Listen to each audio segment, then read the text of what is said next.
Welcome to another episode of the Holistic Sister Circle. Today we have Jeri with us. Jeri is the founder of Secure Soul Mythology, IOS Mythology, heals insecure attachment, empowering your relationship, expression, and fulfillment.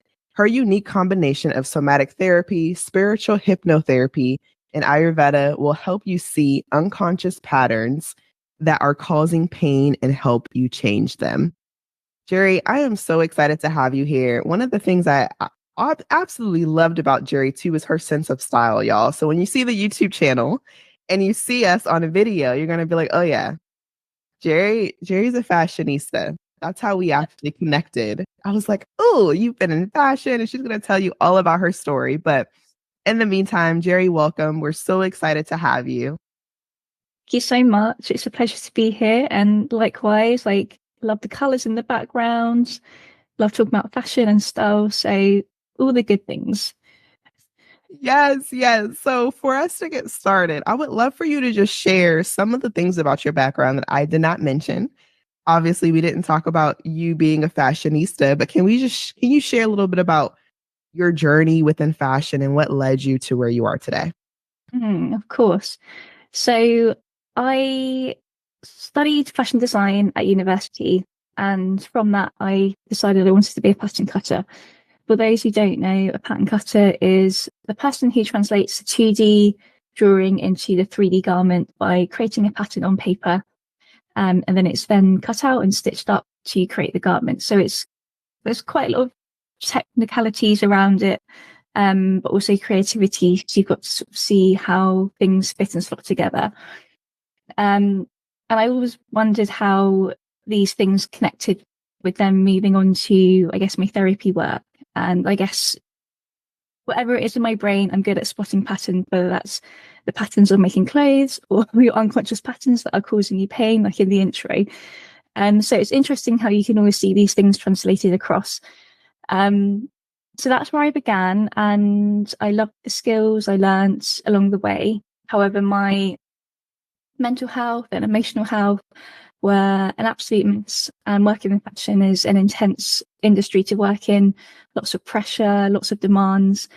And after 4 years of working in London, I could kind of feel myself shrinking away, and I was just becoming less and less of who I was. And I was like, I am not gonna survive. Like looking at these other people around me that were, say, like 60 or older, and I was like, how are these people still living? Because I just had this innate sense that if I continued in the way that I was going, like I would not be here. And it made me question that there must be more to life, than I was experiencing. At the time I was, I guess, still in my early 20s. So that took me on a route down studying or doing a yoga teacher training, and that led me to Ayurveda. And I decided at the time that I needed to kind of escape from London, and I decided I wanted to move to Hong Kong, partly because I'm half Chinese and I wanted to experience the culture of Asia more.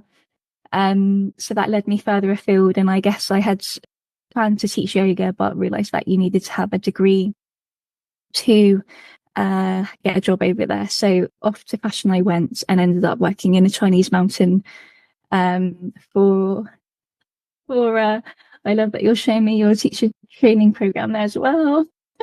Yes.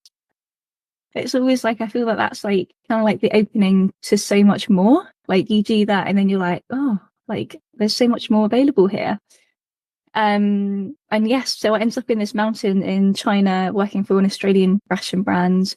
But that's where I began to study Ayurveda. I had more time to learn different things, because in London you're all consumed with like your career and the commute, all the hours, all the money situation. So there just wasn't any like resources to actually do anything else.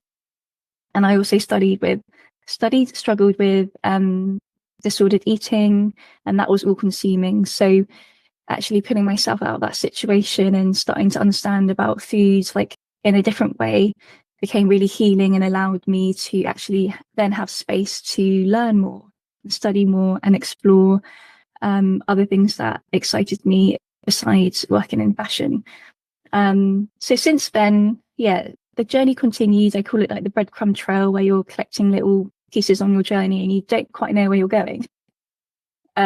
So that led me to study spiritual hypnosis, because I had a really profound experience with soul integration, and how that really was like the missing piece to healing my disordered eating, and then onto somatic attachment therapy. So ultimately, we kind of come full circle, where I'm at a place where I'm now bridging the fashion and the therapy together, which is exciting.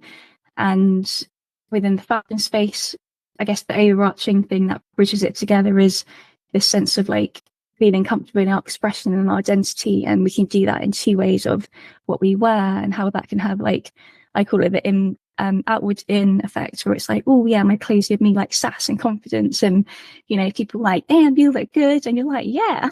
So it works that way. And then it works from the inside out, where we work, you know, with the patterns of the subconscious to understand why we might have low confidence or beat ourselves up about whatever it is, about us not being very good at our job, or feeling like we can't speak and articulate well, whatever it may be. So we can work both ways. And when we compare the two together, it has a powerful effect for us to feel really confident in our identity, in our expression, and feel liberated in that. Thank you so much for sharing that. That was, there's so many different things that you talked about that I actually wanted to hit on. And the first one was really seeing your transformation through every step of your journey. It was like some people, especially I know for me, I was devastated when I decided to put down my fashion job of what I thought I should be doing in fashion, because I also went to school for fashion, but fashion merchandising. And I remember when I graduated, I was so excited because I was actually about to start working for a corporate company and one of the 500 Fortune companies. And I couldn't wait to move across the country and do my fashion job, which I did. And quickly realized a couple of years in that, wow, this isn't what I thought it would be. I'm not actually fulfilled here. I'm super stressed. I have a crap ton of like debt from school. I'm not able to pay it with this check. And reality just like sunk in. And I just hearing your journey and your story, I resonated with it so much, because you didn't allow those moments where you needed to pivot and shift. You allowed yourself to pivot and shift. And it wasn't like you were just like, oh my gosh, this is super frustrating. I want to stay where I'm at. Because, a lot of people do that. It's like they have this one track pony, one track mind of like where they believe that they should go.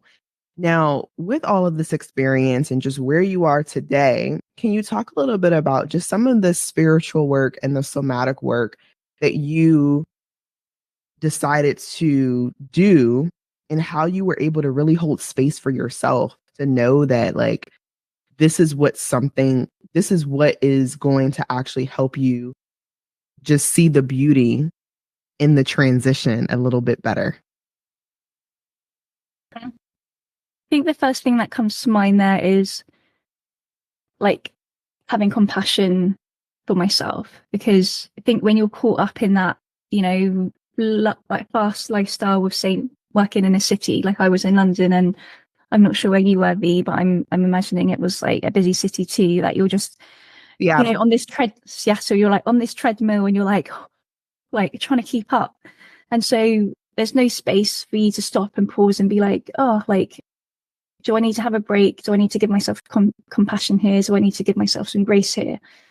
And so until we really slow down, and then we realize that perhaps we've been treating ourselves not in a nice way, that then we can start to let's say, I'm doing like inverted commas, but like do self-care, because like the foundation of that, let's say, is just slowing down and allowing yourself time and space and to start to feel again. Because I was so like, everyone's always like shocked when I'm like, I was like living in my head. There was like nothing below the head, as in I just dragged my poor body around.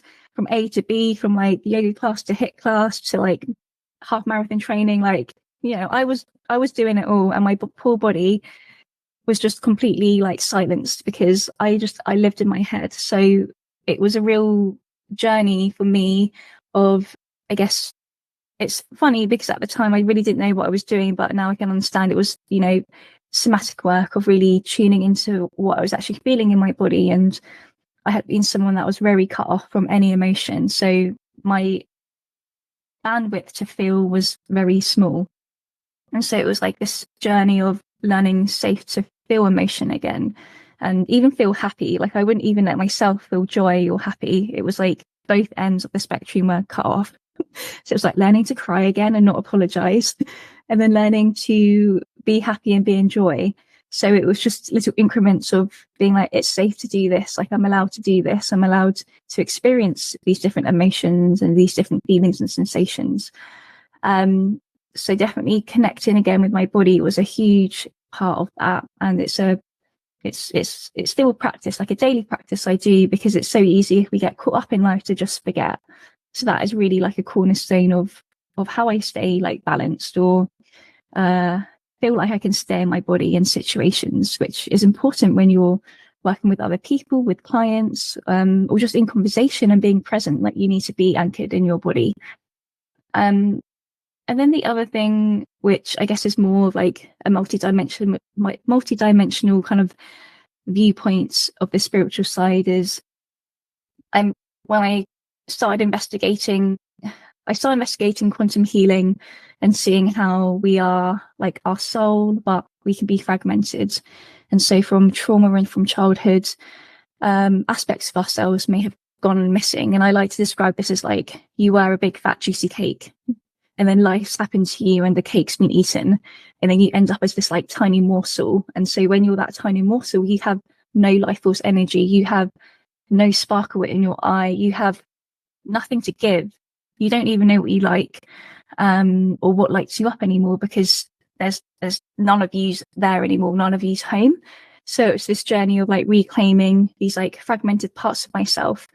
And that was really what helped me heal my disordered eating, because I was trying to fill the void that of me that wasn't existing with food, and trying to like fill that hole, but nothing could fill that hole, because what I need to tap in is for me to actually integrate more of my soul back home.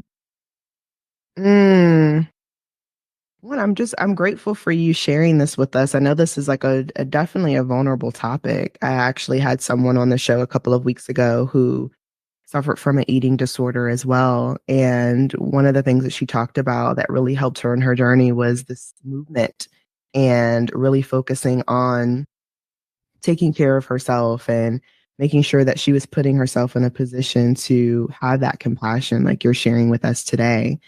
Now, I do want to hint on just certain things that I'm just learning just in mainstream media right now, and I'm actually reading a book at the moment. It's called Fiat Food, and it talks a lot about just how society as a whole, like if we really think about the way that we ate in the 1800s and the 1900s compared to how we're eating today. And obviously you are, I mean, the US, like two different places, but I've talked to so many people as well just over the last couple of weeks and saying, oh, when I go to London, for example, when I travel to a different country, I can eat whatever I want. But then when I come to America, I eat those same things and now I have digestion problems, and now I am gaining weight, and now I am eating my feelings, and I'm, sicker than ever. I've even had a few people come to me saying that how crazy it is because their friend was just diagnosed with cancer and their friend is in their early 30s. And there's so many people going back. My point here is that so many people are going back to food, right? Like the food being the thing that is causing all of these moments and trigger responses within their body. What would you say to someone? And again, it may not necessarily be a binge eating or an eating disorder overall, but what would you say to someone who is having trouble finding that real food to be able to get back to the soul of purpose, like you were just mentioning in your own experience? Mm-hmm. Yeah, so my mind kind of my mind's like going in different directions here. So I think because in the West we understand food from like calories, from micros, from macros, and it's very like heady. It's like all numbers, all in the head, and it's nothing to do with the body and connecting to the body. In Ayurveda, it's all about like how the food makes you feel, and each food we eat has its own qualities. And so when we can understand ourselves through qualities and food through qualities, we can then understand if that food is going to help balance us or unbalance us. So it's a new way of thinking, and it's a new way of thinking about what you're eating, but it helps you connect to your body in the process and to understand like how does that feel in my digestion, how is that making me feel emotionally, like how is that making me feel energetically. And from that process we can then really start to fine tune that muscle, which will help us in the long run have greater understanding of how the food is impacting us. So I would say that if I think when you first start to speak about like I come to London and eat any foods and I'm fine, and then I come back to the US and it messes up my digestion and creates all these problems again. And something I was talking to you with a friend yesterday actually was about how the land that we live on like has its own resonance with our body, and so kind of the trauma that gets activated like in your homeland from your ancestral roots could be activated more there because it's of like close connection. Whereas if when you're far away and you're not in a land of your own where there's say not the energies that are kind of activating say deeper roots of trauma within you, or you're not in your own home that has memories of your family or your parents, your body's gonna maybe feel different and safer. So it just really, I think there's a lot of things to investigate there, and I would say starting to investigate that like through things such as hypnotherapy are a great way to understand more about the emotional side of the food, because I think food is so interrelated with how we're feeling and with how we feel emotionally. So then we can start to piece that together and create those links that, because I always see any physical manifestation, there's always an emotional counterpart. So it's like, yes, we can look to the food and we can change the diet and we can eat according to our, say, Ayurvedic dosha. But there'll also be something energetic that's living in the body that needs to be addressed if we want to really get to the root of what's going on. Absolutely. Can you just share just a little bit more about your programs currently and how you've really been able to help your clients navigate through any of the situations that we've discussed today? Yeah. So I have my one-to-one program, which is a 4-month program called Secure Soul. And like you mentioned in my intro, I work through clients with my Secure Soul iOS methodology, which helps upgrade their attachment style, which ultimately attachment to ourselves is the most important. And we do this through creating safety in body, creating mind-body connection, and getting to the root. So working with Ayurveda, energy, and your food to help you build that lifestyle that's supportive to you and is going to help your body feel safe. Using somatic therapy to help you get deeper into the body and to understand your feelings and sensations, because then that's the gateway to us unlocking the root of where the issue truly lies within the body. So, and then we can guide deeper into that with hypnosis. So that's how I've blended my different therapies and studies over the years together. It took a while to be like, where's this going? How's this working? And then they all clicked and I was like, I understand now. I understand how the modalities work together. And ultimately, I see my work a lot as us feeling secure and confident in ourselves and reintegrating parts of our soul back home so that we can feel more in our true expression and in fulfillment in life. Yes, I love that. Well, Jeri, thank you so much for your time. This has been a pleasure. And if anyone wanted to get a hold of you or connect with you further, what does that process look like? Yeah, you can find me on Instagram at Geri, Geri __Lee, Li, and drop me a DM on there, or my website is jerilee.com, and you'll find my email address through that. Perfect. And everything else will be in the description notes as well at the bottom of this episode. So thank you so much. Until next time. Thanks, Bea. Queen, thank you so much for tuning in. It truly warms our heart that you're taking the time out of your day to connect with us.